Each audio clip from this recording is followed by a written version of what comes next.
this quality stuff? What? What is this garbage, man? This is totally unprofessional. This is how you know. Okay, here we go. This episode of Nintendo Dads is brought to you by our amazing patrons over at patreon.com/Nintendo Dads. For as little as $1 a month, even you can support the show and help us create even more amazing content. We want to thank everyone who supports the show on Patreon. You're the best. Welcome to Nintendo Dads episode 51. On tonight's episode, we talk more about the Super Mario Maker update that just occurred today, like a couple of hours ago. Awesome! Plus, a Super Metroid short came out starring Jessica Chobot. Guess what? You should probably watch it. More Mario Tennis characters arrive, and Star Fox gets a website. Not a date, but yet a website. So, that's exciting. Let's talk about that. All this, plus my tongue-tied entrant, oh my god, just start the music for that.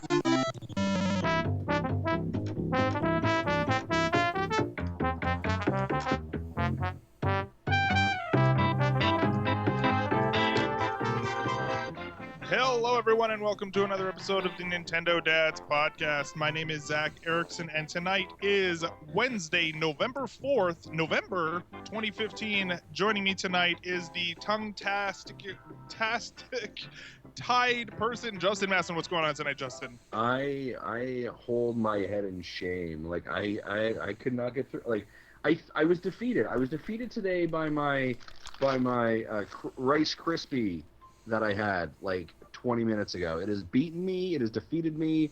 I have succumbed to its sugary goodness, and now my brain does not work apparently. So, that's good. Speaking of sugary goodness, Jesse Waldak, VG Tribune, what's going on, buddy?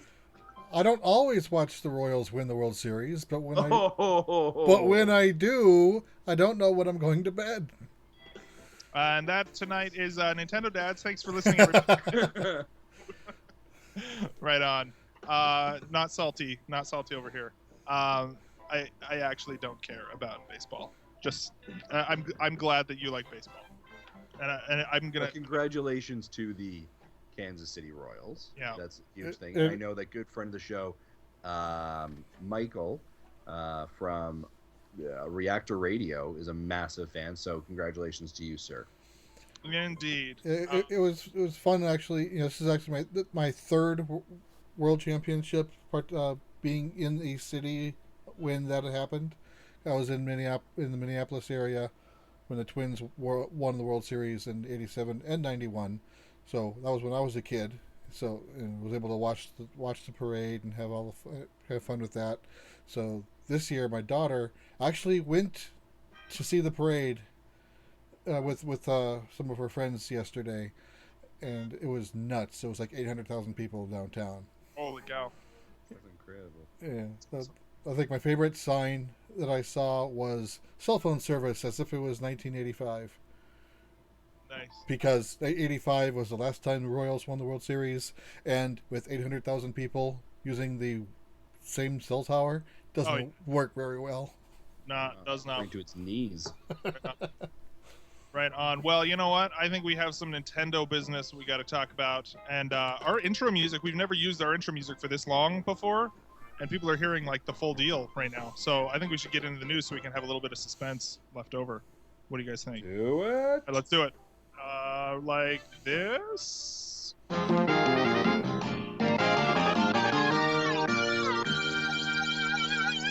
There we go. So the news this week, about an hour ago, I lied. 3 hours ago.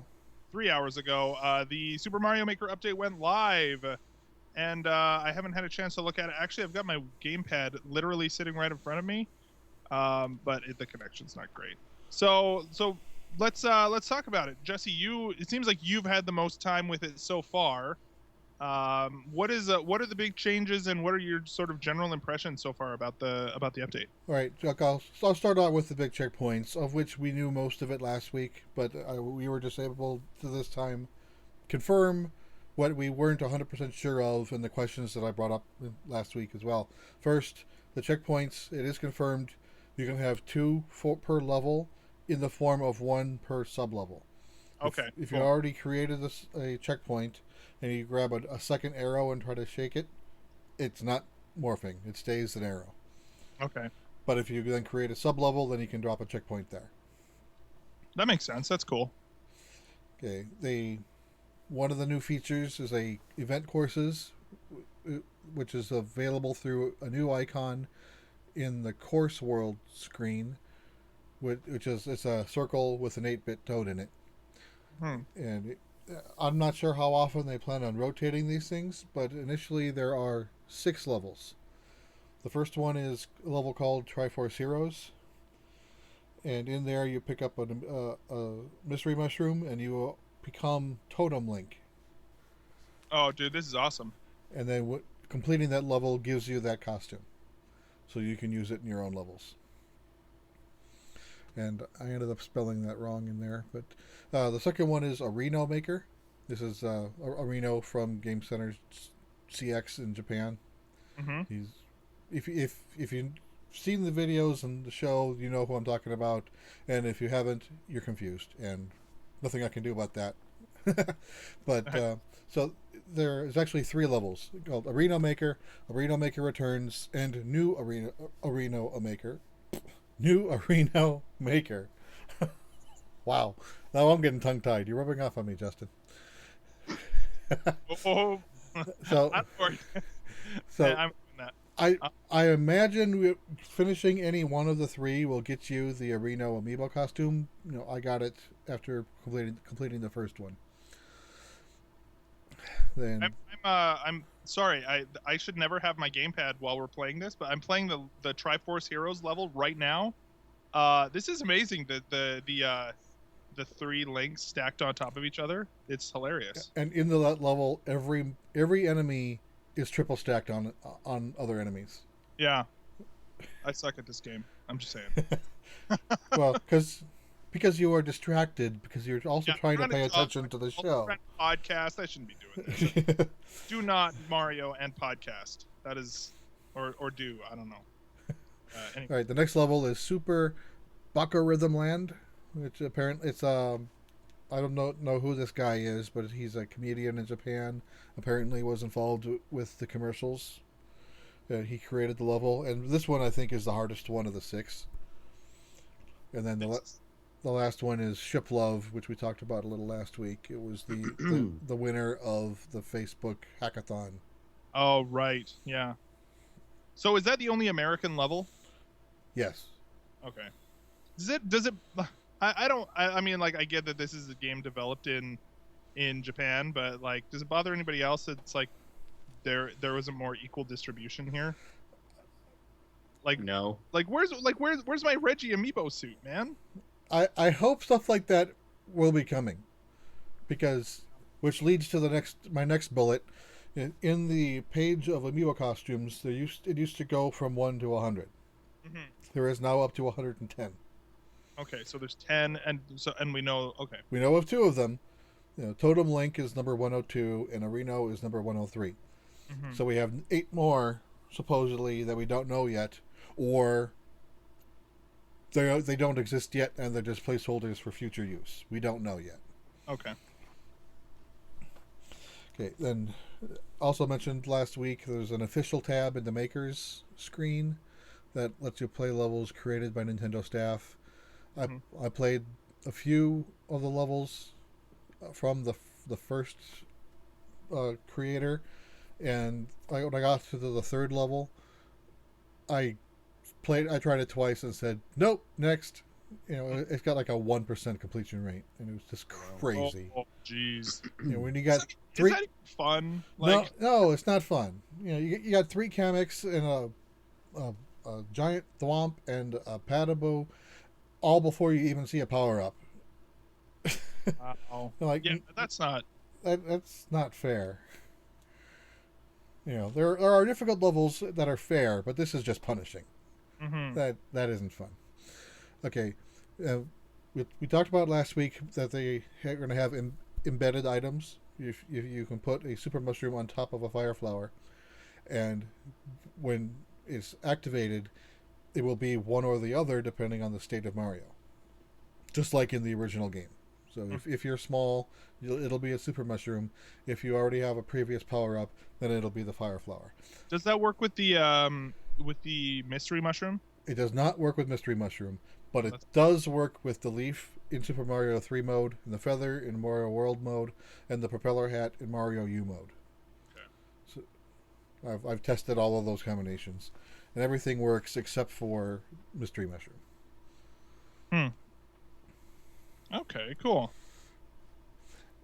And then there's one additional feature that wasn't talked about yet that Game Explain had a video out at within 20 minutes of this patch. It's an Easter egg regarding the doors.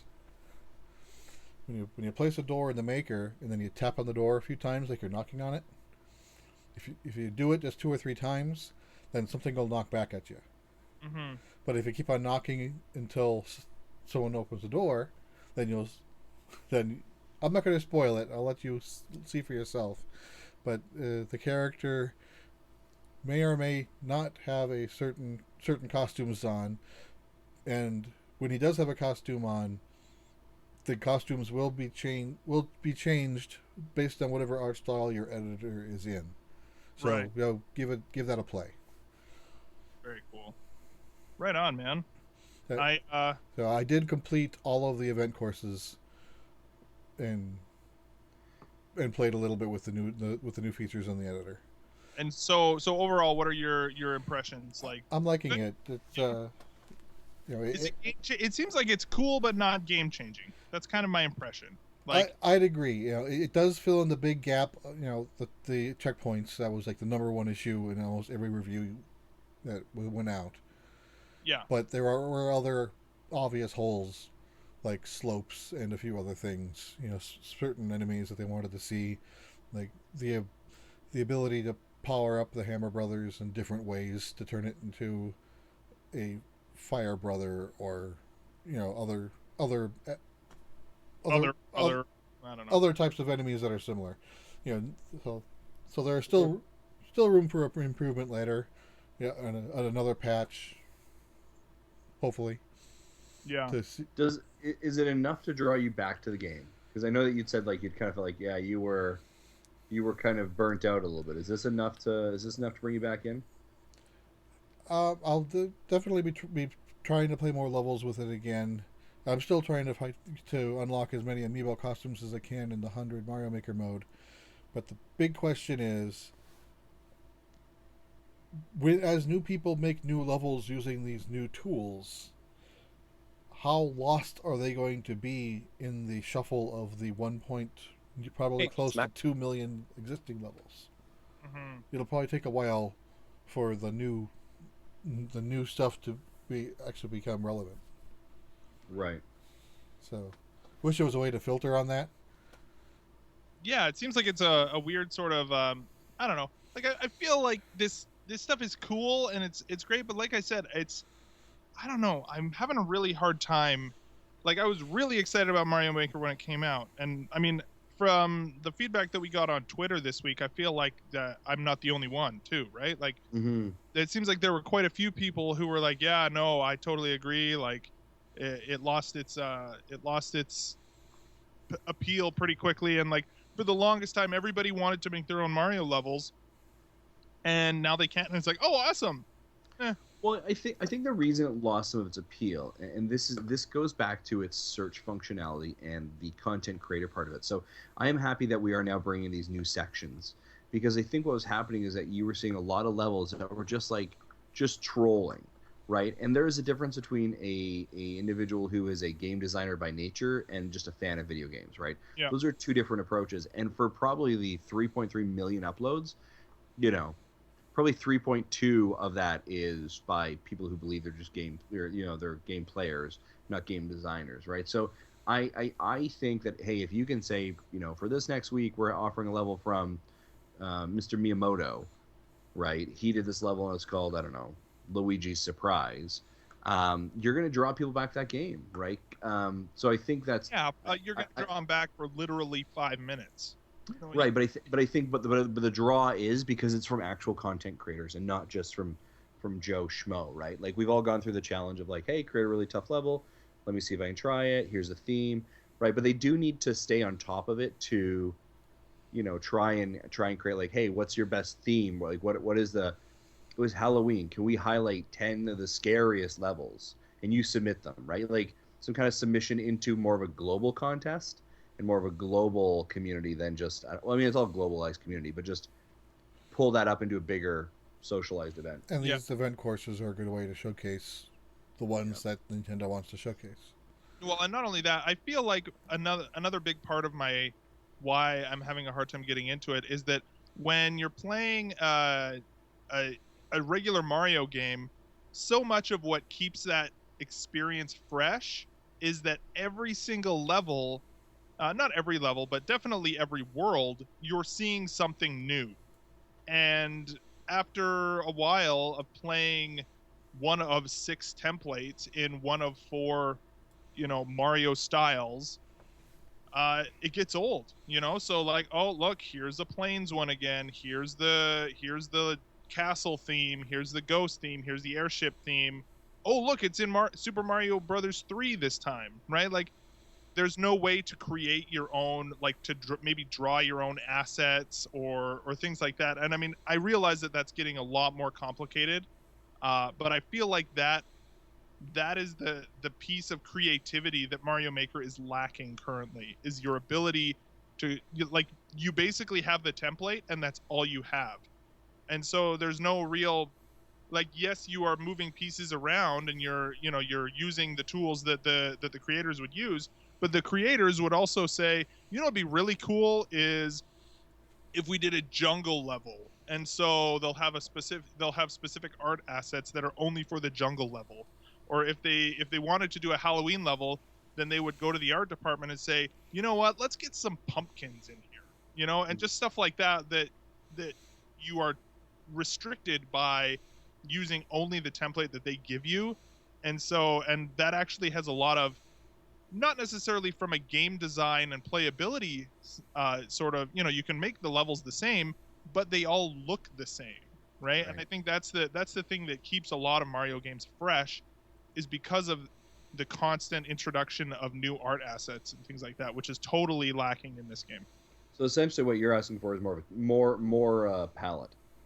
More palette, or even the option to create your own palette. Interesting. But I realize that is a much big. That'll make it a lot more difficult to share.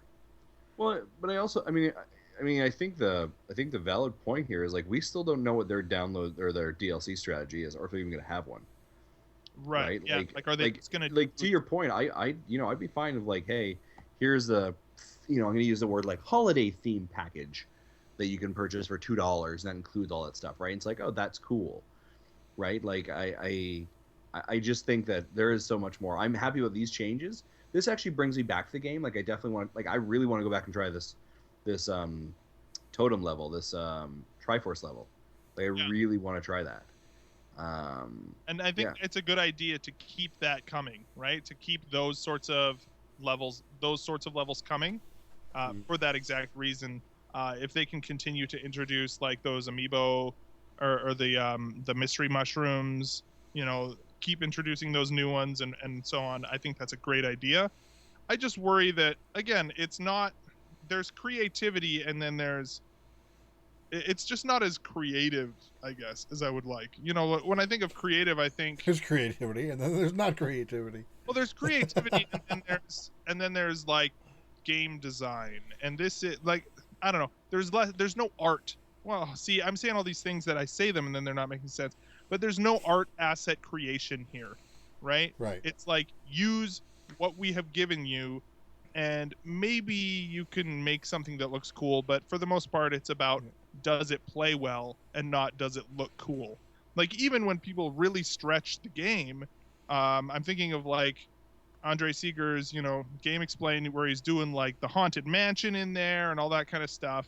It's cool, but it just kind of looks like another Mario level. You know what I mean? And that's what we wanted, and that's what we got. But it's not really conducive to creating something that breaks outside of what a Mario level is, I guess. I don't know. Then another thing I liked is, we talked about this in the pre-show, many of the amiibo costumes come with their own sound sets. So when Yeah. you jump, it makes a different sound, or if you die, it makes a different sound, or when you finish the level. So the Areno amiibo, actually goes jump, jump, jump when he jumps, and Yeah. he kind of sings along with the level end music. It's kind of cute. See, and it would be cool if they had like a thing in there that was create your own amiibo or your own mystery mushroom costume, right? And so they just kind of say, all right, you need this many frames of this many frames, like draw the sprite, so if the running animation is 3 sprites or whatever, then draw that 3 different times or whatever, and then have the up animation, the down animation, the jump, all that sort of stuff. I think that they could do that. I just don't think that they're going to. So this will be actually kind of awful because you're saying you're giving level creation tools to the hands of people who aren't level designers, and you see what we get, and now you want to put art asset creation tools to people who aren't artists. It's going to be worse. Oh, I know, but maybe that's just more what I'm interested in. I'm more interested in the art creation side of it, and like there are people who are doing some great game design work, but I don't know, it's just not scratching my itch personally. And I did a lot of fun stuff there, but I don't know. I feel like I'm just playing this. I'm just whining the same whine over and over again. So we can move on. That's okay. Any other thoughts on that before we move on? I'm glad that all of these things are in here. They're cool update. It's a cool update. I'm gonna be playing with it too. But we shall see.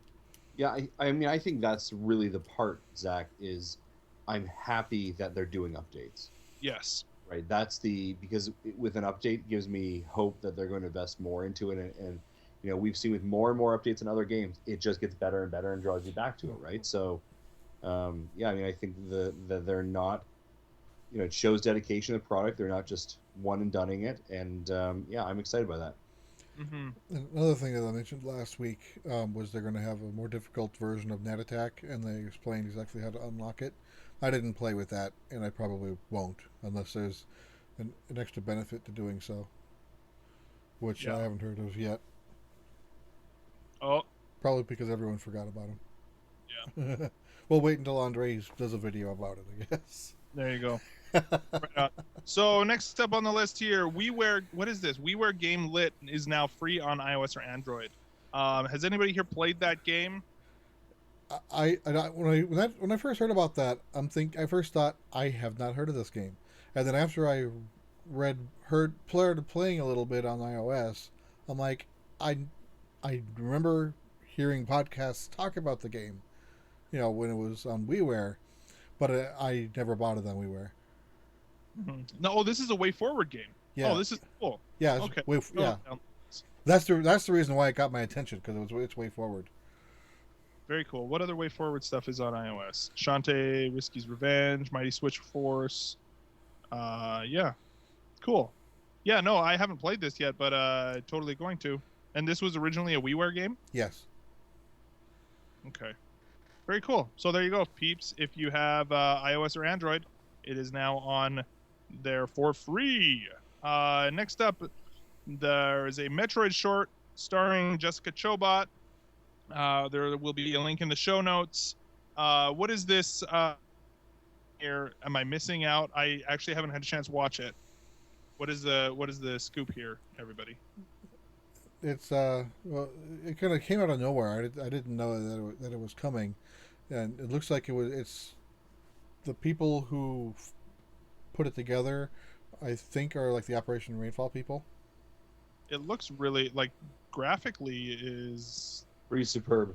pretty amazing. Yeah, the effects are impressive. The shot of Chobot's face inside the helmet from like similar to what you see in Iron Man when it's looking at Stark's face from inside the suit. Those are kind of wonky, but other than that, everything else looked great. And it's the start of an interesting story I would like to know more about. Now, is this the kind of thing where Nintendo is going to shut this business down right away? Because they've done that before. They did that with the Zelda fan film. I hope that doesn't happen, but I hope they take lessons, and so this is the right way to do Metroid. yeah, it's great, dude. Not other Like, M. I feel like Yeah, it's top notch. Like I watched it and my statement was like, no, I really want to see like the rest of this. Like, where are you going? I would pay, you know, full good money to see a full length movie in that vein. did you guys ever watch? I mean, this is totally kind of an aside, but did you ever watch the web series of Mortal Kombat? No, but I know of its existence. I saw the first 2 episodes of like the season 1 that had like Jerry Ryan as Sonya Blade. Yeah, it was pretty interesting. I think I saw the first season, but I didn't see anything else after that. Yeah. So check that out. It's I mean, graphically, it's amazing. Looks really good. I'm not really a huge fan. Like, looking at my only critique just visually is they added a lot of like glowy green bits onto Samus when she's in the dark. You know what I mean? Where it's like usually it's just the visor, but like her shoulders are kind of glowing, and there's different pieces all over her that are glowing. But that's just more of a style thing for me. But anyway, very cool. I like it a lot. Right on. Next up, we have more character trailers for Mario Tennis, Toadette, and Sprixie. Wow. Yeah, this is really exciting. So Nintendo's kind of realized that we're not super excited about Smash. So what they're doing is they're putting out more release trailers of characters in the game that don't really make you want to buy it. Wasn't like Dry Bowser one that was previously Yeah. released last week and we didn't talk about it? And I say that slightly facetiously. I was gonna say, really? What makes you think that? Although I would say our good friend of the show, Alan, I believe it was Alan. Yeah, Alan actually said in a tweet, he said, Sprixie announced for Mario Tennis actually got me a little excited for that game. So, they're just not really getting the traction I think they probably want. I don't think that's drawing people. But interestingly enough, I did a little bit of a poll on Twitter because they have that polling function now. And I asked our audience, what is the most anticipated Nintendo Wii U game of November? The option being Mario Tennis Smash and Animal Crossing Festival. And 62% of you said tennis. Interesting. Now, Interesting. if you were able to have a third option and said none of the above, You would say nothing? that's what I would pick, and I wonder if that would be the majority. But So okay, so in relation to Mario Tennis, and I know there are some people who are like, no, it's the best game ever. And please, if you're that person, please email us directly at nintendodads@gmail.com. Help me understand this game, because I like it. And maybe if they're pricing it like $20, okay, I'm okay with that. But if you're going to price it at $60, which I'm sure you are, Nintendo, I don't think I'm okay with this. I actually think that don't know what the draw of this game is. I'm checking to see if it's got a pricing already. I think it's less than that. Like, and I guess here's the question: is this a game that I've never played the Mario Tennis series? That doesn't really look like it's something super interesting to me. Is this a game you can play with your kids? Like, is that where you'd want to be playing this, or should I just be playing, busting out the old Wii and playing Me Tennis? It's $50 on Amazon. Or Wii Tennis, yeah. And then so is that CA or .com? .com. So that's it's 60 Canadian. It's 65 Canadian. But because the exchange just continues to get worse and worse. So it's now a $50 game is now $65. So is that the Canadian dollar's fault or the U.S. dollar's fault? I don't know. Probably I'm gonna both. blame it on America. Probably both. I don't know. But yeah. So $50. So it is $10 cheaper. So that puts it in the range of. Is that what Captain Toad was? Yeah, I think so. Okay. And then Amiibo Festival is a full 60, but it comes with the 2 figures and cards. Correct? I don't know what. I think so. Yeah, you're right about the cards. Yeah. Okay. Like, I don't. Am I missing something here, guys? Am I just being completely? And I recognize that Nintendo was not intending for tennis to be its flagship tentpole game for the winter, and they're having to try and push in different ways. But like, I don't know. Is this anyone? it's just not it's not the cheese on my cracker, so to speak.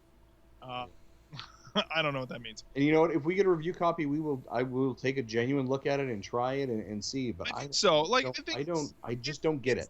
It's just Mario Tennis. Honestly, that's just all it is. It's super plain.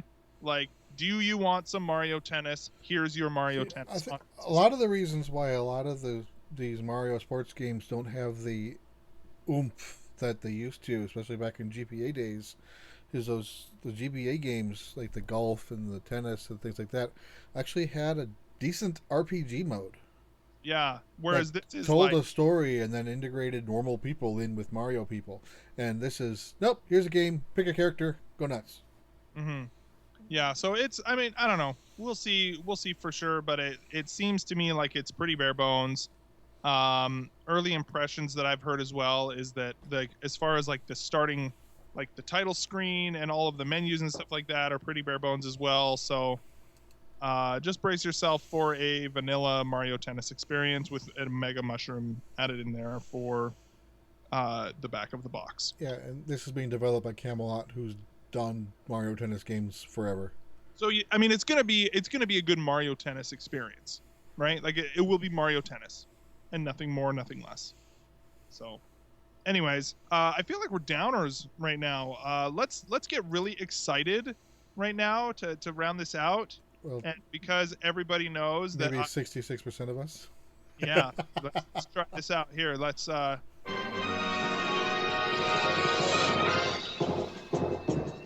yeah. Sorry, I just get excited every time I hear about anytime I get to talk about Star Fox. Do a barrel roll. Do a barrel roll. Okay, so let's talk about this. So the Star Fox Zero website has now gone live. Now the interesting thing here, the website is literally just like a bunch of assets that are arranged on a website. So it's nothing too spectacular. The main thing that is interesting is at the very bottom of the website. Of course, they have the regular sort of disclaimer things here, and there are a few things that are of note that we can pay attention to. So most of them are things that we've heard of before, but they say additional accessories required for multiplayer, sold separately. So multiplayer is a thing in this game. Which, did we know that? No. Okay, so I'm assuming because this is additional accessories required for multiplayer, I'm assuming that means local multiplayer, right? Next up is game system and amiibo sold separately. So amiibo support, which I think we knew, but there we go. It's confirmed again. Compatibility and functionality of amiibo may vary by game. Visit amiibo.com for specific details about how each amiibo works. Broadband internet access required for online features. So, does anyone have non-broadband anymore? I don't know. Dial-up is insufficient for this, is I think what they're saying. It's insufficient for life. Yeah. Yeah, it is. So I think, interesting. I'm excited for this, of course. That's no secret. I think it's interesting that they're talking about online features. Now, I would caution people to not get too excited about this idea of online multiplayer or online features, because online features could literally be Miiverse posting a picture to Miiverse. Exactly. So I say that as we talk about that, like I kind of realized that as I was like, oh yeah, and all these oh wait a minute, no, this could just be Miiverse. But I'm still holding out hope for a transformable R-Wing amiibo into chicken mode, and actually it was interesting. I unlocked in Mario Maker the R-Wing mystery mushroom. Have you seen that one? So it's actually it's actually the chicken walker that when you run, and then if you jump or if you hold up, then it turns into the R-Wing, and it uses what I can only assume is the audio from Star Fox Zero, because it doesn't use the old retro sound effects when you crash or you win. It uses new stuff that I've never heard before. So I'm assuming that means it's coming from Star Fox Zero, which I'm assuming means that there is an R-Wing chicken walker amiibo that you could use to scan in there, because otherwise, what would they put that in? I don't know. Yeah. You were just hoping for that so much. Come on, man. If that is a thing, So, um, kind of a side topic here. What of all the other levels you've played or unlocked, what's the weirdest amiibo costume you've seen? that is a good question. Weird amiibo Because costume. I have two. One that I've seen and haven't unlocked, and one that I've unlocked but have not seen. Go for it. Okay, I have unlocked a mahjong tile, Whoa, what? I didn't know that was a thing.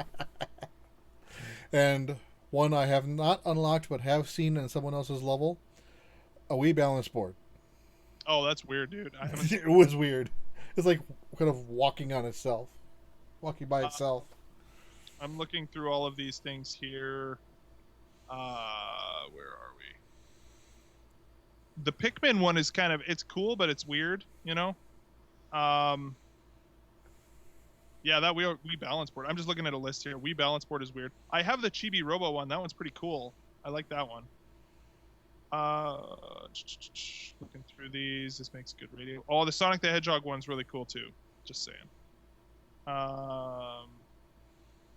Oh, Dr. Loeb. Yeah, Yes, I forgot about that one. I've unlocked him. totally Dr. Loeb. It's like this weird. What is he? What is he? He's like this little weird guy, but he's got like wheels or something. I don't know. I don't remember, but the game was kind of a spin-off of Brain Age. Yeah, it's Big Brain Or Academy. not a spin-off, but a kind of a copycat.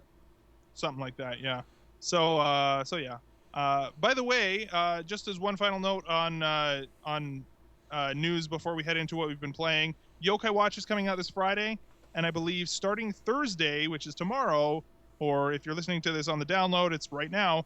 Apparently, Yokai Watch fans will be able to watch the anime on the official Yokai Watch YouTube channel, so you can watch it there. Yeah. So that's cool. If y'all saw my tweets from the Nintendo Dance account from this weekend, I announced that Disney XD was going to do a marathon of episodes 1 through 8 Tuesday morning. So hopefully, if you wanted to play catch up and you saw the tweet and had a chance to record the episodes, I recorded them, but I haven't had a chance to watch them yet.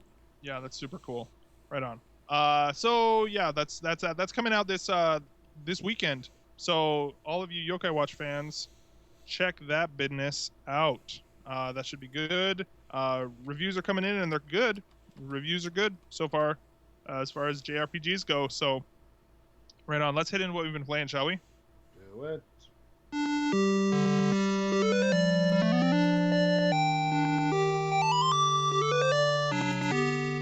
All right. So Justin, why don't you go first this week? What have you been playing, good sir? Sure. So I have been playing Yoshi's Woolly World, and I am absolutely loving it. It is a fantastic game. On Sunday afternoon, we had a bit of a crazy weekend, so I had promised my oldest daughter that we would sit down and play the game together. And this is such a fantastic two-player co-op So good, eh? game. Like, if you are looking for a game that you can play with your children easily together, where you can kind of guide them through a video game experience, and walk them through things and help them and kind of let them also have successes and discover on their own. This is the must game that you have to pick up. And I know I've said this before on other games, like, oh yeah, Captain Toad did it really well, but this is probably the first time that we've really like sat on the couch together on that couch co-op mode that Nintendo does so well, and just enjoyed a game together, that we were working together as a team, and that you could tell that she was trying things and learning things and discovering. I mean, you know, from the gorgeous aesthetic of the game, like it's just a beautiful game to look at in HD, down to just the game mechanics being simple and having infinite lives except for when you both die, and you know, the attention to detail in the scenery, and the challenge of, you know, like I could fly through this level probably by myself, but you know, if I want to get all of the wool bundles and all the flower stars, right, like you've got to look under the corner. So for you who's an experienced gamer of 20, 30 years of gaming, you're like, well, it's just a kiddie game and it's going to be too easy for me. You know, Nintendo has baked in that level of like completionism and that want for completionism and that desire by ensuring that in each level you have to get all these wool bundles to be able to put together a skin that you can then use, like a Wario. Sorry, I apologize. A Yoshi costume. Have you used the? Have you played around with the amiibo stuff? Yes, I added all my. We sat together and added all the amiibos together. Nice. And put it in. So this is, and it was great because there were spots, and we played the first 7 or 8 levels. There were spots where she was challenged. Like it was like, no, you need to jump up and you need to push, right? And she was getting frustrated, and I could tell. And I said, do you want me just to swallow you? Like I'll just eat you, and then I'll jump through the level, and then we're ready. I'll spit you out, and you go forward from there. Do you feel comfortable with that? And she's like, yes. And I was like, okay, cool. So it was a really good kind of like countermeasure. So that was fantastic. And it's so funny because obviously, you know, if you're kind of like the lead Yoshi, you're kind of dragging them along at times. But like from all of my gaming experiences, I want to find those things. I want to find the wool bundles, or I want to find the flowers. And my daughter's just like, oh, hey, there's an enemy, and we got to jump over here. And all of a sudden, like I was just about to unravel a piece of fabric to probably get the last wool bundle, and she hit like a bouncing tree leaf, which all of a sudden bounced her like to the end of the level and finished it. And I was like, but we're so close. And she's like, oh, it's okay, Dad. And I was like, but we're okay. Yeah, that's funny. My son lately. Another thing I really love about this game is we just unlocked World 6, which is I think the last world, and he one of the things that I think is new to this game is the power badges. So at the beginning of the level, you can select a power badge that will give you some sort of power up in the game, like as you play through the level. And if you play through mellow mode, which I actually really enjoy playing the game in mellow mode instead of whatever in like classic mode, where it gives you wings. I don't know. Maybe I'd like to have a more relaxed experience. I don't know. But if you play in mellow mode, is it sponsored by Red Bull? Yeah, there you go. Yeah, it gives you wings. It basically there's a level selection, or one of the power badges is skip this level, essentially. So I'll like come home. This has happened on multiple occasions where my son is like, man, I'm making serious progress in this game, you know, and he's like playing it after school, and I get home and I'm like, oh, Dad, he'll tell me, Dad, I unlocked a bunch of more levels. I'm like, oh, that's great. And I come downstairs and thinking that he's like, you know, some sort of child prodigy at Yoshi's Woolly World. And he's just spent all of my gems unlocking levels and progressing through the game, but not playing any of them. I'm just like, oh, cool. He's like, yeah, now look at all the different levels that we can play. And I'm like, oh, that's super cool. You know, it's fun. And you can unlock, you know, you get it. It gives you a ton of gems, so it's not like it's that big of a deal anyway. But yeah, he just loves that game too. Like I've said before, he's a super completionist, and he is very sure to let me know, Dad, I found another yarn in World 3-4, so we need to go and play that level now. And I'm like, okay, we can do that. And like, he's pretty good at the game now, and he really likes to, if you go into, I think it's the Yoshi hut. There's the Amiibo hut and the Yoshi hut. The Yoshi hut is the one where it shows the skins that you've unlocked in the game through collecting all the different yarn bundles or whatever. And if you go in there and use your Yarn Yoshi Amiibo, it will allow you to assign one of those skins to your Amiibo as well. So he likes to do that. Like right now, I think he had the skeleton Yoshi for a while, and now I think he's like some sort of I think it's like Christmas Yoshi. It's not called Christmas Yoshi, but one of the color variations of one of these like more ice ones is like a green and red and white skin. So that's what he's done right now, because now that Halloween's over, it's almost Christmas. So, you know, anyway. So yeah, I've been playing the crap out of the game a lot too. I was gonna make a comment, but then I remembered, oh yeah, you're all Canadian, so never mind. Oh, dude. I was yeah. gonna make a comment about Thanksgiving. Just bypass Thanksgiving, why don't you? But... Oh yeah, no, it's had Thanksgiving like a month ago, and honestly, you know, The right Thanksgiving, by the way.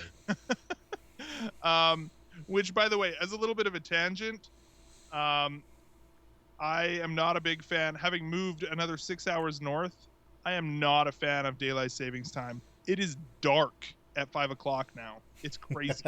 It is like dark outside at 5. It's nuts. I don't know what time it gets dark down where you are, Justin, but like seriously, 5 o'clock is like sundown. It's Yeah, it's pretty close. craziness. So, anyways, that's me being a whiner. But anyway, any other thoughts about that? Just how far are you in the game? We're at, like I said, we're at 1.6, maybe 1.7, I think, or is that one? Maybe it's 1.6. I think it's 1.6. Yeah. Oh, it's so good. Seriously, it really is like, and I know what I was kind of questioning when you said last week about, it might be your game of the year. I don't necessarily think it's my game of the year, but it might be my family game of the year. Oh yeah. Right? Like, I mean, this is Is there another game that is this good to play with your kids? And this is a game that I was like, and this is why I almost use the same lens as I look back at Mario Tennis, and I'm like, I was very hesitant of Yoshi's Woolly World. I was like, okay, that looks like it's a kid's game. Like, I don't want anything to do with that. Like it looks just really, I'll stay away from that one. But I think it's fantastic. It's so good. It's so good. It's It is like a textbook on how to introduce your children to video gaming and playing together on a couch co-op. But again, Nintendo does so well, and this is if you are looking for a game, you're like, there's nothing coming out in November. If you have not purchased this game, this is what you buy. Oh yeah. You go pick this up, and it is, you will not regret it. Like, this is an amazing, amazing, amazing game as a parent. And even if you're not as a parent, you're just playing by yourself, as a completionist for playing Nintendo games, it's just amazing. And it's so good. Good. It is, yeah. I don't want to give away my my games of the year thus far, but like, it's definitely up there. It will be definitely in contention or it will be a contender for game of the year for sure for me on Wii U. So right on. Anything else that you've been playing? That's honestly all I've really had time to play this week. So I played another couple levels in Oh, I did play that too. Zeros. Yeah. So, but I still like that game. Still experience the occasional lag, but I don't know. Yeah. Jesse, what about you? Have you played more? I'm guessing, I'm just going to put it out there that you probably finished the game. No, actually, I've barely touched it this week. Oh, wow. I at the time we were recorded last week, I just started level 5-1, and I got as far as completing 5-1. Wow. Okay. But so what I have been spending my time on is I put more time into Skyward Sword, and I made a realization about that game. Oh? The harp is useless. Okay. Because in every other Zelda game, the instruments mostly have a reason to be there. Ocarina of Time and Majora's Mask, you're actually playing the ocarina. And if you make a missed key, make a wrong note, whatever you're trying to do fails and you have to try it again. Right. Here, you still learn songs, but all you do is just strum the thing back and forth, and Fi does all the work. So there's no distinction from my point of view of one song or another. So it's kind of stupid. That's weird. And there's one point of the game where accurate rhythm does matter. It's one of the side quests, because you're playing backup instrument to someone else's singing. But the controls is so imprecise, it's garbage. Oh, that's too bad. I remember I completed it somehow the first time I played through it 4 years ago, but I haven't gotten close to being able to complete that song yet. Mm-hmm. But if I remember right, there's 3 main lands. You have to go down to each land 3 times throughout the course of the game, doing different purposes. So I'm on the second time going to the volcano stage to get the third flame. I already have the first 2 flames to increase the power of my sword. Okay. The kind of building the Master Sword Right. in this game, and then that same Master Sword is used in game after that. Hmm. So I'm still going along with that one. The other game I played, and literally I played it for a day, and between buying it and finishing it, it was a eShop game released last week called Human Resource Machine. Oh, this is the one by the World of Goo guys. Yeah, they did World of Goo. They did Little Inferno. Right. Right on. And I saw that you were playing this. I'm really actually interested in hearing about this. yeah, it's basically a logic game. You're you're told you're in this kind of like a mail room. You've got boxes going in and you have boxes going out. And it starts off simple. You just literally just grabbing a box and putting it in and out without making any changes to it. And you do it by you're like writing small little mini programs based on you have a limited tool set of what you can use. Mm-hmm. So like the first level is literally input output input output input output, and that'll solve the level. And then and each level is called year. So it's like in the story you're spending a year doing this, and then you get promoted to the next level. Okay. To the next floor of this building. And the building must be the we do it this way because we've always done it this way type of buildings, and I'll get to that in a minute. But so like the second level, you have to do the same thing with 8 boxes instead of just 3, but they give you a new command to use in your program. It's called a jump, so you can make a loop.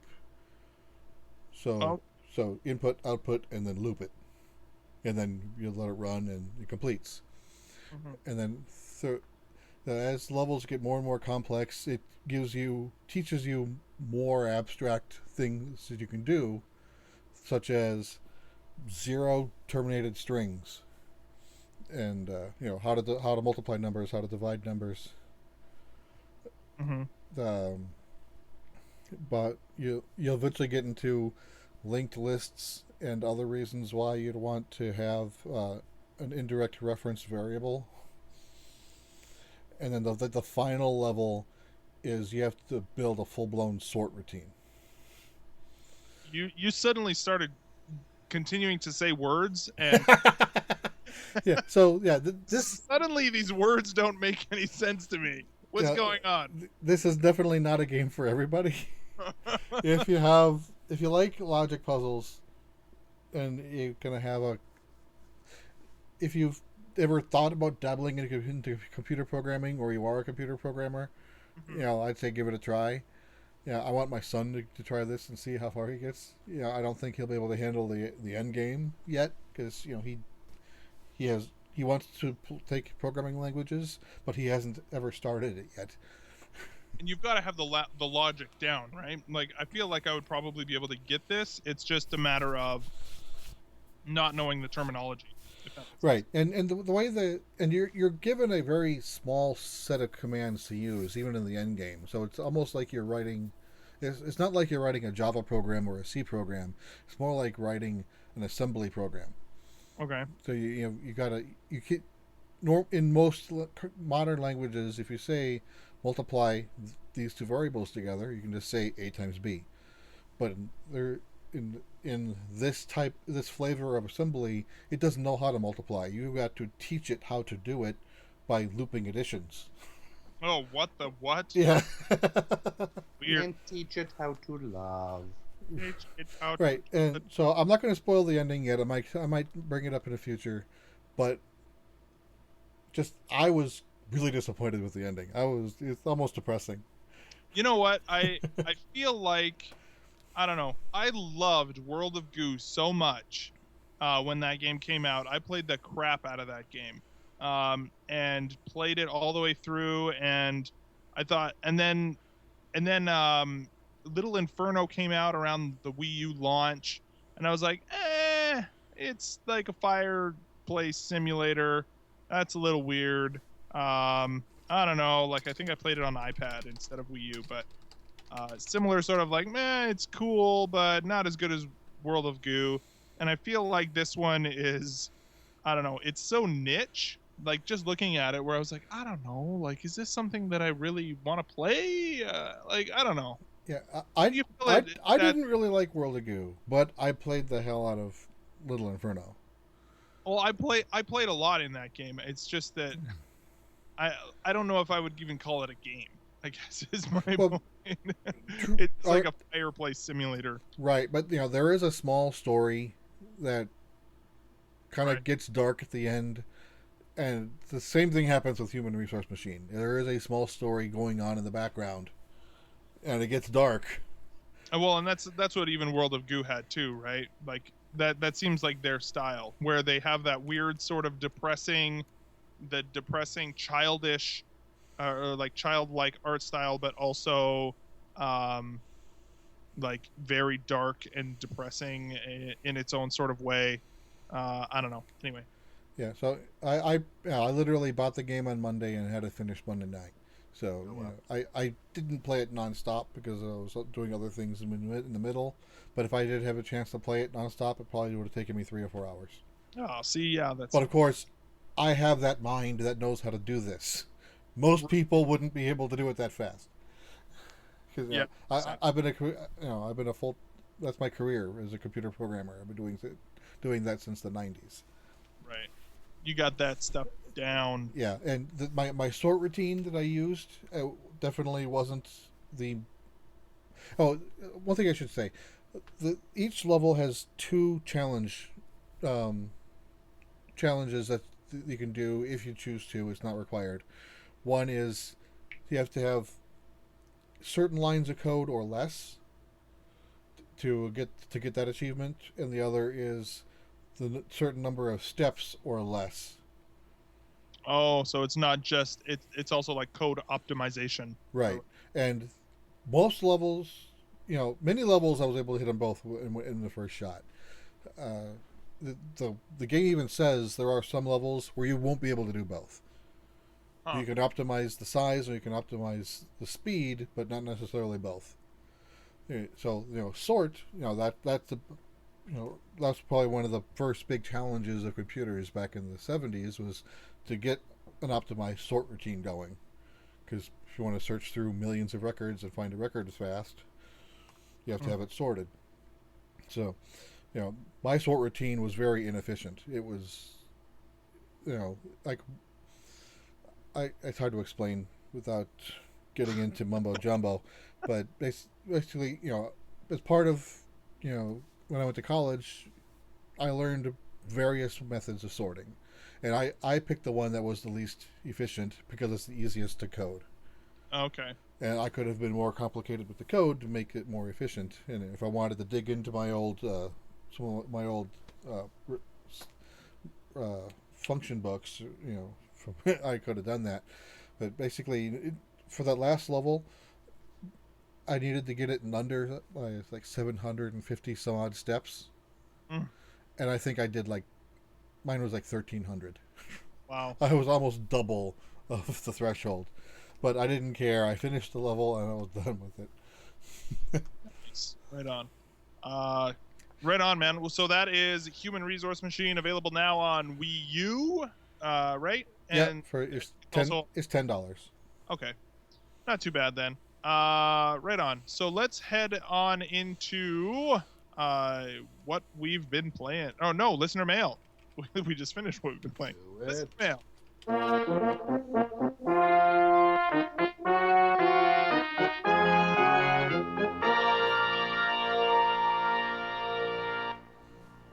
Oh, perfect. I don't know what's going on. Right on. Actually, before we do that, I just want to draw everybody's attention to patreon.com/Nintendo Dads. We launched the Patreon this week. I figured we'd talk about it now instead of the end of the show. We'll talk about it a little bit at the end as well. But we started that off this week and already have some backers. In fact, we're already halfway to our first milestone goal, at which point we will start polling our patrons for our first episode of the Retro Rewind, which is our monthly episode where we talk about a specific retro game, likely on Virtual Console, although some sort of a game that we could play together with all of you. And so absolutely we're excited to hear that this is something that everybody is wanting to contribute to. And by all means, head over to patreon.com/NintendoDads. We are so grateful for those people who are already contributing. It's amazing. And if you are interested in going over there, even just for $1 a month, literally that's all that we ask. If that's all you can give, we're happy to, we're grateful for you in that. So just thought I'd point that out. Justin, do you want to read the first email for us? Sure, absolutely. So this is from Ben from the YouTube comments from last episode. Triforce Heroes. I picked up the game on release day. Originally playing multiplayer, I was frustrated there was no voice chat. It seemed like the game needed it to be played well. The more I played the game, the more I have changed my opinion of this. I think that the emoticons actually work pretty well if used correctly. I also think this adds to the chaos of the game, which makes it fun. It's just like Splatoon in that regard, but this is a little bit better for you because you can actually play the normal game locally as an option. Also, in the Legend of Zelda universe, Link does not speak. He makes grunting noises. So, though the game is nowhere near canon, I like that it holds true to that aspect of Link. What I'm getting at is this game works as is. It gives people the option to play online, locally, or single player. If you go to this game knowing it's a spin-off, that it doesn't take itself too seriously, you can have a great time. I've had great teams and horrible teams. That happens in any online experience. The emoticons work well if you know when and how to use them. IMO? In my opinion. In my opinion, King. Let's start with that. Yeah, let's start with that first. Let's start with that one. I feel like that's yes, I agree that they do work. I guess my biggest problem with it is that I feel like some of the challenges are just it seems like they sometimes are not as easily understood or figured out when working with a team online, because you can't communicate as effectively as you could potentially. Especially as it's even more frustrating because I was on the other end of this, where if two people have played the level already and know what's going on, and the third person doesn't, and there's the first time they've seen it. Yeah, that was the one wandering around, because during the demo this happened to me. Right. And if you tap the button of someone else, the scrolly messages, it goes, so and so wonders about Laugher. I'm like, shut up. Shut up, you. I'm poor. Or then I just tap the shrug button. I don't know. Yeah, and that's the thing, is that it is. I don't know. Having played last week with you guys, I feel like that is now that I've played it that way, that's the only way that I want to play it. You know what I mean? Like I just don't really want to play any other way now that I have had that experience. Right. I think the game is designed for three people locally, and the way we did it is a close runner-up of online with Skype. Mm-hmm. And as for the idea that Link doesn't speak, he only does grunts and noises. I mean, I think that's a happy coincidence. Like, not to be too like. Just because it's using the same engine as Link Between Worlds. Right. Well, my point being that is not a good reason to not allow voice chat. That Right. You know, it is like, oh, you can't have voice chat because it doesn't fit the lore.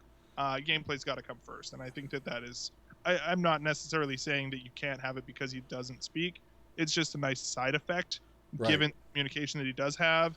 But anyway, I don't know. What do you think, Justin? Anything to add to that? You know what? I management raises are quite good. Like if you check your expectations and you kind of just let it be what it is, I think it's a great game. I have had a lot of fun with it. I haven't played any local, or sorry, my apologies, single player yet, But I almost put it the same way that I've used Splatoon. I love the fact that I can jump on for 5 or 6 minutes, play a little bit of an online battle, an online mission, grow my stats and grow my character a bit, and then jump off when I need to. Like, I don't know. Well, I like that. Here's the thing, though, is, and I mean, he kind of says this too, is that if you approach this game like it's a Zelda spin-off, if we were looking at this game as a game, as like a 3DS multiplayer game, yes, it's a good game that way. It's fun. If you're looking at this game as a Zelda game, it's not good. Yeah, it's not a Majora's Mask or an Ocarina of Time. It's not. It doesn't hold up to the standard of other Zelda games, I feel. And I guess that's really the best way I can put it. Like, it's a solid 7 out of 10, 7.0. You know what I mean? Like it's not up there with the Link Between Worlds at like a 9.5 sort of experience. It's like a 7, you know, because it's not great unless you're playing with 2 other people, and that to buy a game when the optimal way to play it is with 2 other people in the same room or over Skype. That's just, I don't know. It's just not as appealing, I guess. It's still fun. I really do like it. But compared to some of the other Zelda games that have come out, I feel like it's just it kind of misses the mark a bit. But that's just me, dude. We're like kind of downers today. Am I a downer right now? I'm feeling like I don't like being a downer. No, you're great. Yeah, no, we just love how you just crap all over everybody's joy. Way to go, buddy. Way to go. Right on. Also from Benjamin, he says, I was reading online about Miitomo, and someone compared the information sharing aspect to the Everybody Votes channel on the Wii. I'm not sure how familiar you dads are with that channel, but there were some fun and interesting questions on there. So, though in the U.S. we're kind of overshare compared to Japan, there is still a potential to learn something interesting about your friends you may have never asked them before. It could be serious to really silly, and that can be fun. I know I used to enjoy this channel.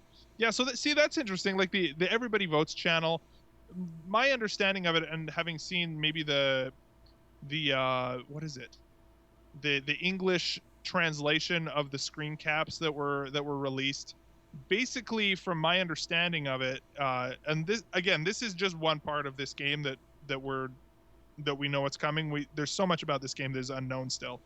But it seems like there are going to be sort of canned questions that you can answer, and then your Miis will kind of gossip with each other about you. Other people's Miis will gossip about you and talk about that given your canned responses.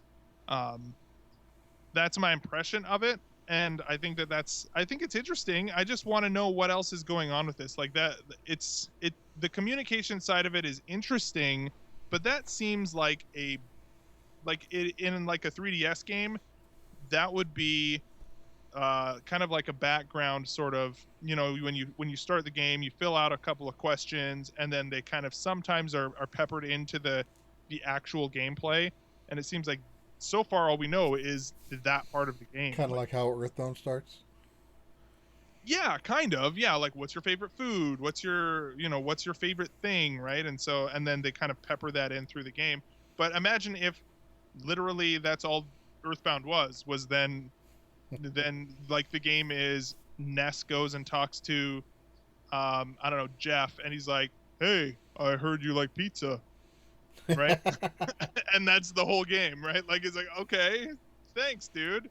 I heard you like science. I don't know. So there is so much more to that we don't know.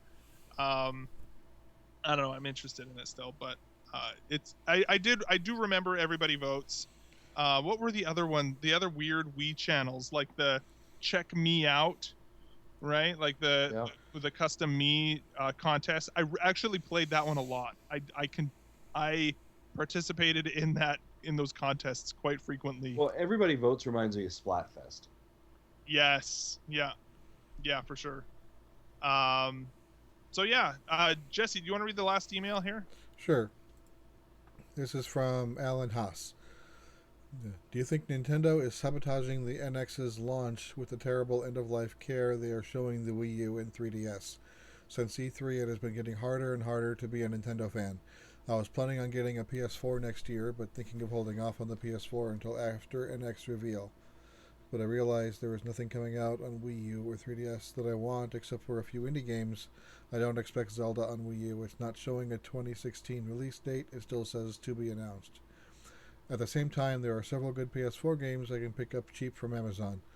I've decided to go ahead and get a PS4, which means I probably won't be in the console market next year when NX comes out. At least Nintendo of Europe is supporting their fans with Xenoblade in the eShop and 3DS games being added to Nintendo Selects. Why doesn't NOA throw us a bone and show a little customer/fan support? Justin, you have what do you think about this? This is so Alan's not wrong in his observation. I think this is really the challenge of where Nintendo has put us, right? Has put us as gamers, and this is the frustration that we have with the Wii U. And I don't really have a good answer, Alan. And my answer to you, I guess, would be maybe hold those dollars until you find out what the NX is, because maybe the NX solves what you need it to be. Does it create the NX to be NOA or dead on arrival, DOA? I don't think so. I think what happens is that in the absence of content, in the absence of what the fans want, when they do finally get something from Nintendo, it will push them over the tipping point to be excited to grab onto it as quickly as they can.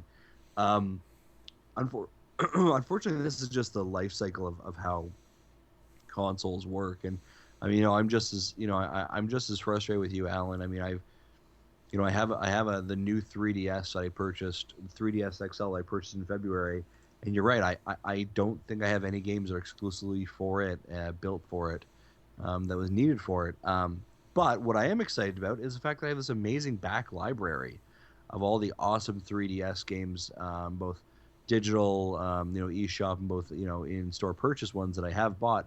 That gives me a massive amount of games to play that I didn't experience before. So I kind of look at it that way. Like, I don't feel like I'm being short-shrifted on content because there's content out there for me to play. It's just what content do I want to experience? Is Nintendo really doing any good for their fans right now? No, I really don't feel like they are. They began getting everyone on the hype train, I think, a little bit too early when we don't know exactly what's going on. And they need to stay focused on the Wii U. But I mean, we do know the Wii U is not successful. So you have to get off that quickly, and I think getting off that quickly has forced them to make the decision that the 3DS will eventually be dying along with the Wii U because of the what we've known to be the account unification and to be like a both home and on the go console that what the NX is. So I think the NX has forced their hand in that.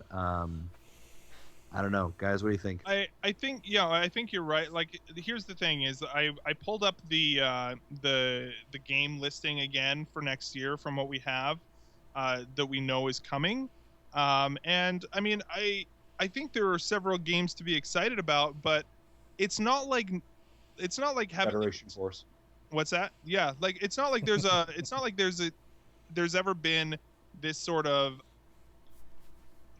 big release after big release after big release. Nintendo kind of goes in spurts, right? So like we had Splatoon, we had Mario Maker, and like for the rest of the games that are announced so far, we have Star Fox, we have Pokken Tournament, we have Shin Megami Tensei Cross Fire Emblem, and we've got Zelda and Xenoblade, and then like Mario Tennis and Amiibo Festival and whatever, right? But so within the next year, we have between now and like 2016, we have at least Star Fox, Pokken Tournament, Fire Emblem, Xenoblade, as far as games that you can be excited about. On the 3DS, you've got Mario and Luigi Paper Jam, you've got the Fire Emblem, you've got Metroid Prime Federation Force, which, don't be a hater, that looks good. You know, so there's and like Yokai Watch is just coming out this week.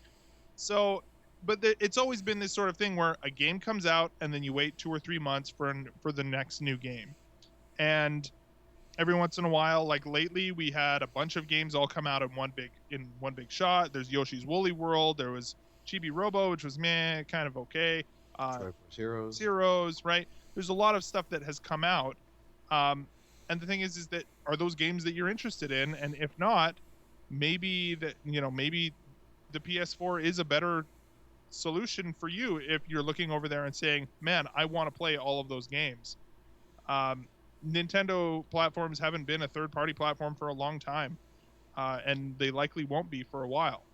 So, having said that, I think at the investor stuff, shoot, I just totally blanked on the CEO's name. What's his name? Kamish. Kimishima. Yeah, he essentially said that he feels like they're perfectly capable of returning to Wii level profits within 3 years. So, what does that mean? I don't know. It's a pretty, there's not a whole lot of evidence to back that up right now, but it's possible that the NX come out and be amazing. But I don't feel like the Wii U has been a slow burn. At least anecdotally, I have seen several people who are like, yeah, I'm finally, like, there's constantly people who are like, yeah, I finally feel like there's a reason to get a Wii U. And that continues to be the case. I don't feel like they're crapping out at the end here. I feel like it's just always been a slow burn. And that's just the way it's always been with the Wii U in particular. The 3DS, I feel like again, it's been successful. It's nowhere near as successful as the DS was, though. And so it'll be interesting to see the NX, if that is also a handheld device, how that transition looks too. So, I don't know. That's just my thought on that. Anything else, guys? Yeah, well, I don't think Nintendo's purposely trying to sabotage it, but also Nintendo has had a history of poorly handling the ends of cycle consoles. Oh, dude, the Wii was terrible. Yeah, because which is another reason why I think they will want to get NX out in 2016, so they don't have a duplicate of what happened with the Wii. That was almost I can't think of a single game of note between Skyward Sword and Wii U launch. There might have been one or two, but it's not off the top of my head, and that's a year apart. Was like Kirby's Epic Yarn? When did that come out? That was before.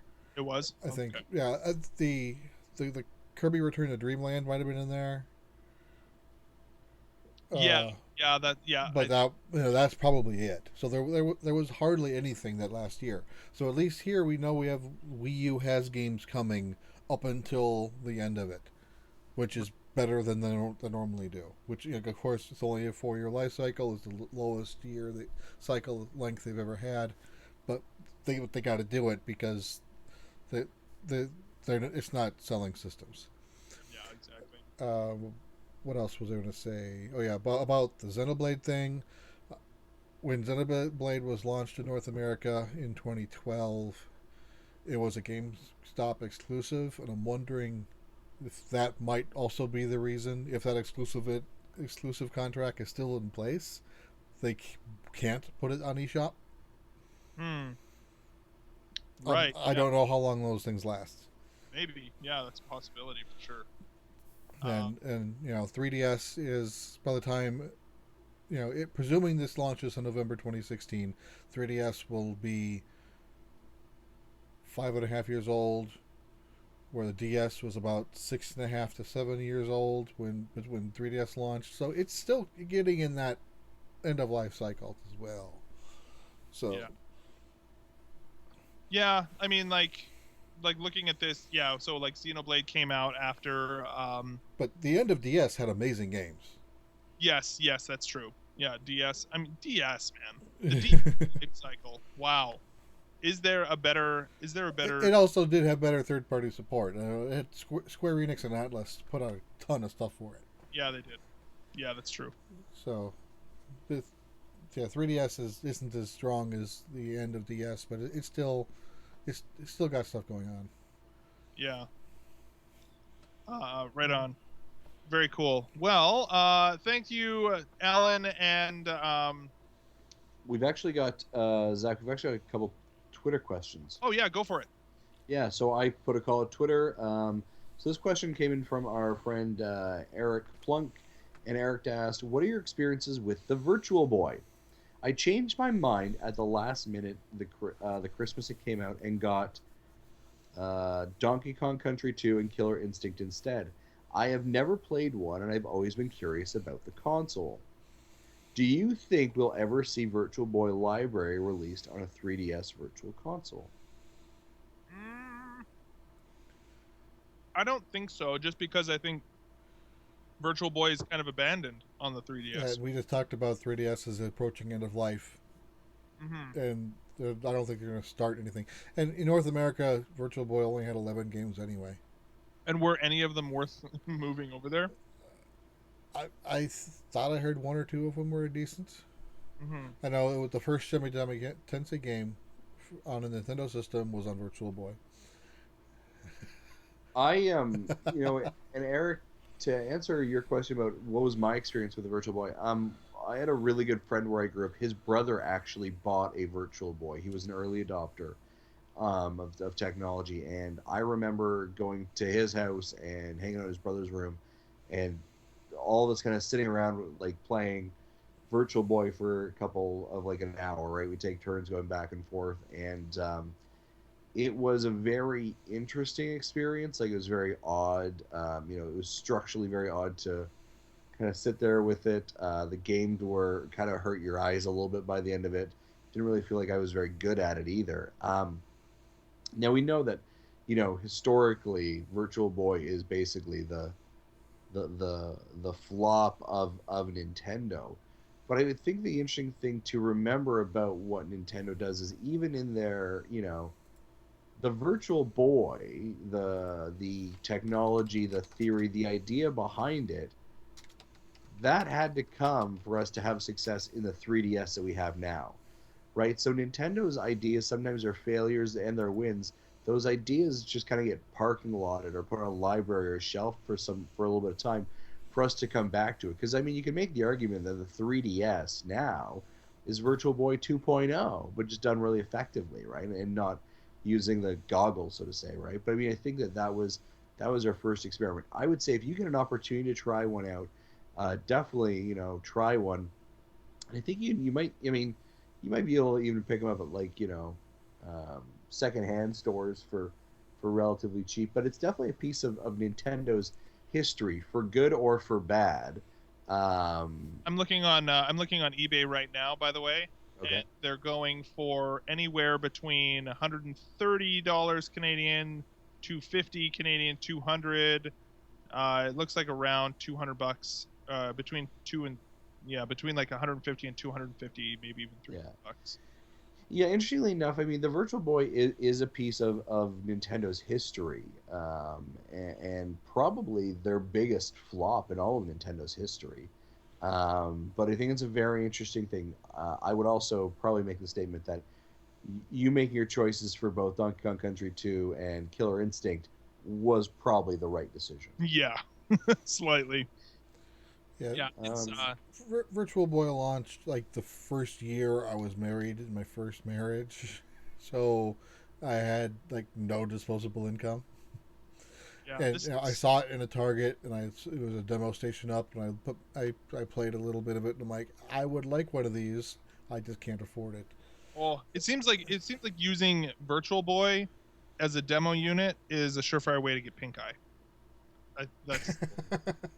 That's what I think, but Yeah. So yeah. I looked it up on a wiki, with presuming it's accurate, but it said it is sold for 9 months in the market before being discontinued and sold 770,000 units worldwide. 1,000 units worldwide. Oh, Not even a million. that's pretty impressive. Right on. Depressive? Yeah. The other final question we have, like I said, Alan made some comments about Mario Tennis. Brett made some comments about Star Fox, which we've already talked about, same with Mario Tennis. But actually, Brett Babin, good friend of the show, made the statement of, in relation to Mario Tennis, might we see some new amiibo coming? He said there are several characters in the game that don't have current figures. So could we be seeing some more amiibos going with Super Mario Tennis? Well, I mean, we know that Mario Tennis is going to have amiibo support, right? So essentially, you can use the like the Super Mario series amiibo in Mario Tennis or any sort of character.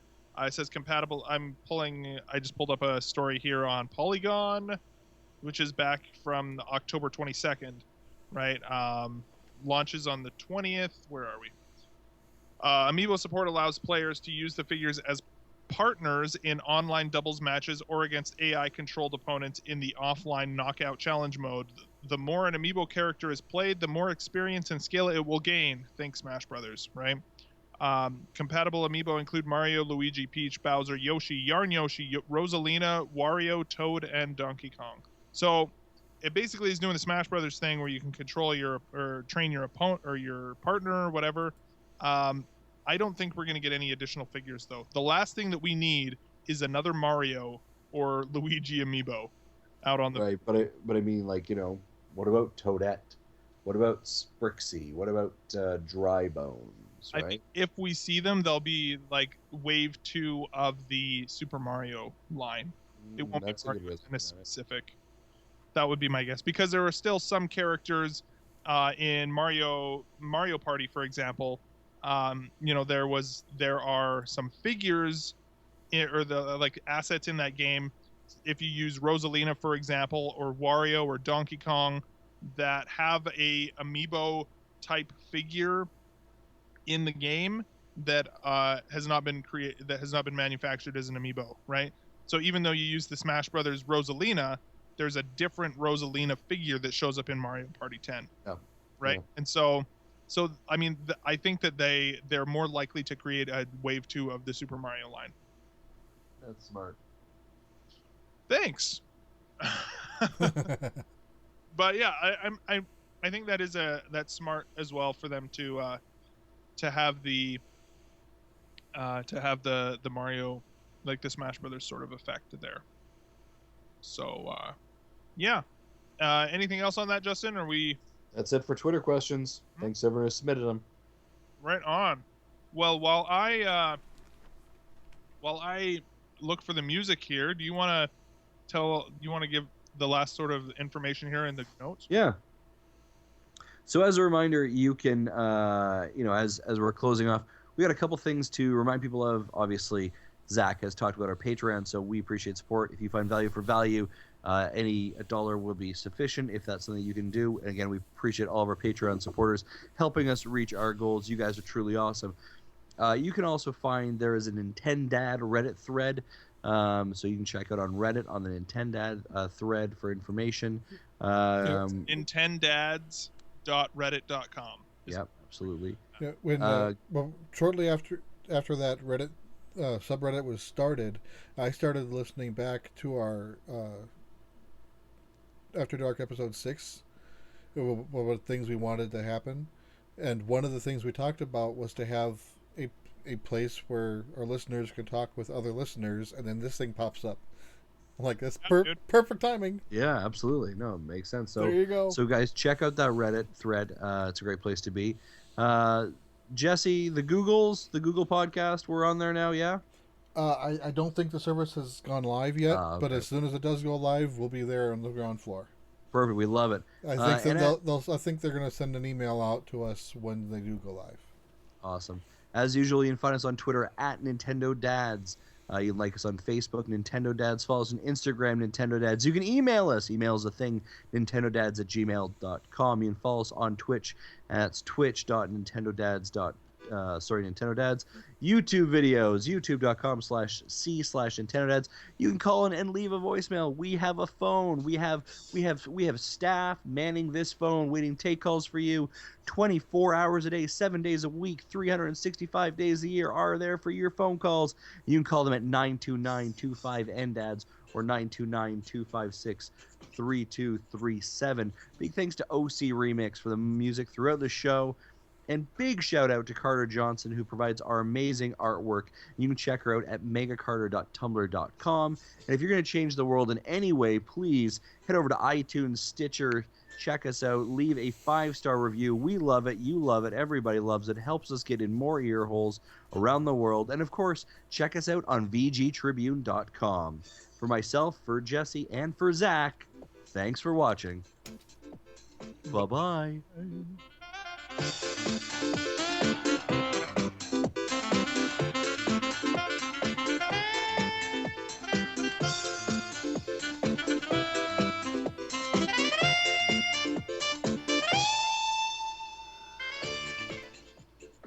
Thank you for listening into Nintendo Dads. Right on. What do you Right on, just right take on. over the end of my show? Well, that's what I assumed you wanted me to do. No, it's fine. There's also the same reason why I said earlier of the, and speaking of salty, Jesse Woldak. I know. I was gonna call you out on that, and I was like, oh man, who do you think you are?